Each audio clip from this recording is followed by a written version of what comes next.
देश के इस सबसे प्रतिष्ठित आर्किटेक्चर अवार्ड फंक्शन में आप सबके बीच उपस्थित होकर मुझे अत्यंत प्रसन्नता का अनुभव हो रहा है।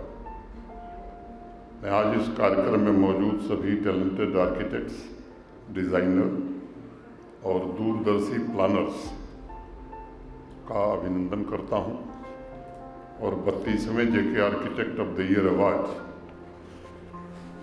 के विजेताओं को हृदय से शुभकामनाएं भी देता हूं।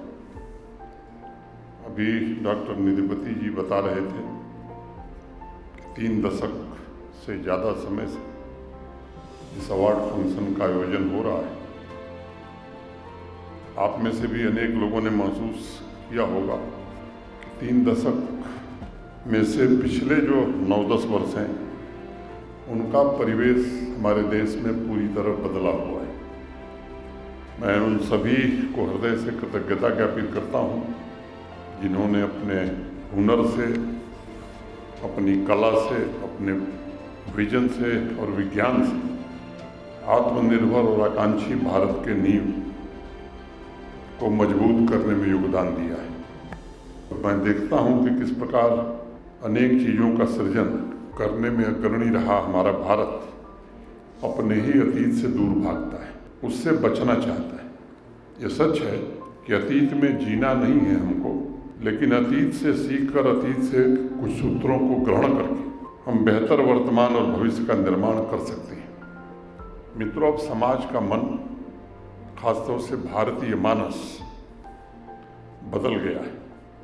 वो अपनी संस्कृति पर गर्व महसूस कर रहा है और आप जैसे प्रोफेशनल्स अगर बड़े मंचों से अपनी उस धरोहर का जिक्र करेंगे तो मैं मानता हूं कि निश्चित रूप से एक जागरूकता आएगी। राणा प्रताप सिंह जी ने अपने पत्र में इस बात का जिक्र किया था कि आर्किटेक्चर का मतलब सिर्फ बिल्डिंग बनाना नहीं है।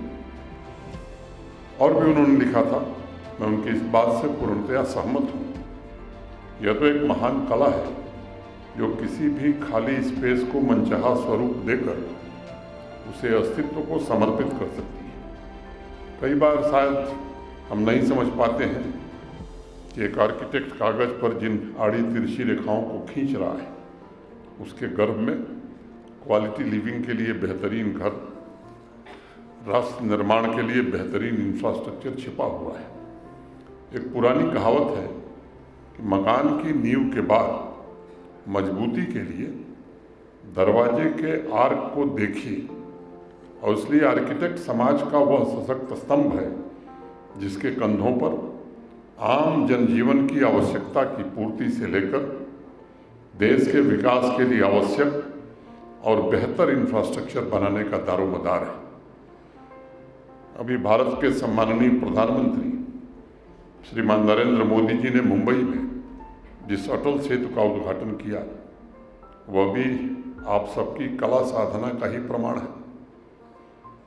यहाँ जम्मू कश्मीर में चिनाब पर दुनिया का जो सबसे ऊंचा रेलवे ब्रिज बना है वह भी आर्किटेक्चर और इंजीनियरिंग के मिले जुले प्रयासों का एक सर्वश्रेष्ठ प्रतीक है। देश में आज 100 स्मार्ट सिटी के काम चल रहे हैं।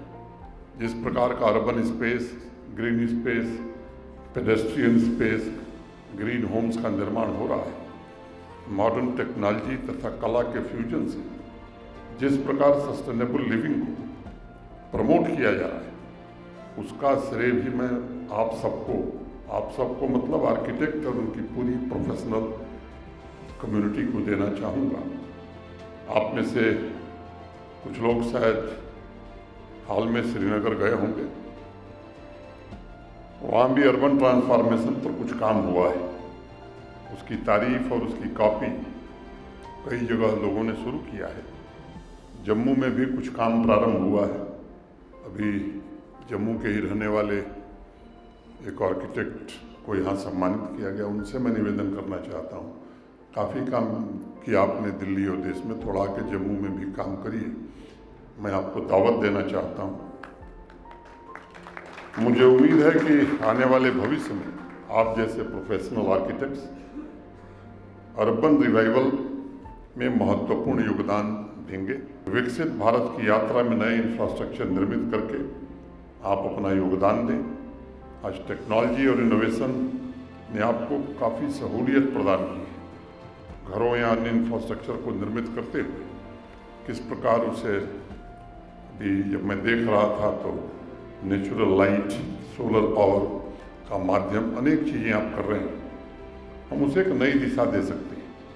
मैं एक आंकड़ा देख रहा था, सामान्य तौर पर अभी हमारे देश में पर कैपिटा ग्लास कंजम्पशन करीब 2 किलोग्राम है और उम्मीद किया जा रहा है कि आने वाले 2 वर्षों में पर कैपिटा कंजम्पशन 3 से 4 किलोग्राम हो जाएगा। Glass consumption solar window panel के इनोवेशन को एक नया कमर्शियल मार्केट भी प्रदान किया है। एनर्जी तथा कंस्ट्रक्शन इंडस्ट्री में एक नए प्रकार की क्रांति भी आई है। किस प्रकार ज़्यादा से ज़्यादा ग्लास विंडो में ट्रांसपेरेंट सोलर पैनल का उपयोग किया जा सकता है, उस पर आप अपने डिज़ाइन से एक नई शुरुआत कर सकते हैं। और एक अनुमान है कि लगभग 30% बिजली की डिमांड ग्लास विंडो से पूरी की जा सकती है।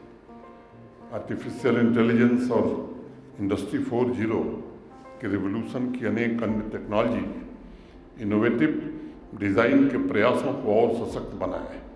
आप सभी नई टेक्नोलॉजी की क्षमता को सकारात्मक आर्थिक तथा सामाजिक लाभ में परिवर्तित कर सकते हैं, ताकि सरकारें सस्टेनेबल इकोनॉमिक, सोशल तथा एनवायरमेंटल लक्ष्यों को जल्दी प्राप्त कर सकें। गति शक्ति के जरिए आज प्रधानमंत्री जी ने राष्ट्र के विकास को नई गति देने का एक प्रयत्न किया है। 107 लाख करोड़ रुपए, 107 लाख करोड़ रुपए का नेशनल मास्टर प्लान इंफ्रास्ट्रक्चर और बुनियादी ढांचा में ये निश्चित रूप से आने वाले दिनों में एक अभूतपूर्व परिवर्तन हमारे देश में लाने वाला है। मुझे उम्मीद है कि आपकी कला और टेक्नोलॉजी मिलकर उससे समाज में एक नए प्रकार की गतिशीलता आएगी। आप सबको याद होगा, आज से 10 साल पहले देश में कितने हाईवे थे, कुल लंबाई कितनी थी। मैं आंकड़ों में नहीं जाना चाहता हूँ, आप सबको मालूम है आज कितना है। बहुत से आर्किटेक्ट इससे जुड़े हुए हैं, उनके पास अवसर है कि वो आने वाले भविष्य की रचना कर सकते हैं। कितने नए इंडस्ट्रियल कॉरिडोर, डिफेंस कॉरिडोर देश में आज बन रहे हैं, कितने मेगा फूड पार्क बनाए जा रहे हैं। शहरों में संस्कृति और मटेरियल के जोड़ से ऐसे घर निर्मित किए जा रहे हैं जो लग्जरी भी हैं और क्लाइमेट चेंज की वास्तविकता को ध्यान में रखते हुए सस्टेनेबल भी हैं। ऐसे अनेक क्षेत्र हो सकते हैं जिसमें राष्ट्र आपसे योगदान की उम्मीद करता है, अपेक्षा रखता है। मुझे यकीन है कि आप अपनी सृजन शक्ति और इनोवेटिव क्षमता से इस पुनीत कार्य में बहुत ही महत्वपूर्ण योगदान देंगे। मैं एक बार पुनः जेके सीमेंट का हृदय से आभार व्यक्त करना चाहता हूँ, जिन्होंने आर्किटेक्चर की परंपरा की अतुलनीय सेवा की है। और ये कोई सामान्य काम नहीं है, किसी काम को लगातार 30 साल से ज़्यादा समय तक करना। निश्चित रूप से जिसके पास संकल्प होता है वही ये काम कर सकता है। मैं एक बार सभी अवार्ड विनर्स को हृदय से बधाई देता हूँ और आप सब यहाँ आए। जम्मू कश्मीर प्रशासन की ओर से जो साथी बाहर से आए हैं उनका स्वागत करते हुए अपनी बात मैं यहीं पूरी करता हूँ। धन्यवाद। जय हिंद।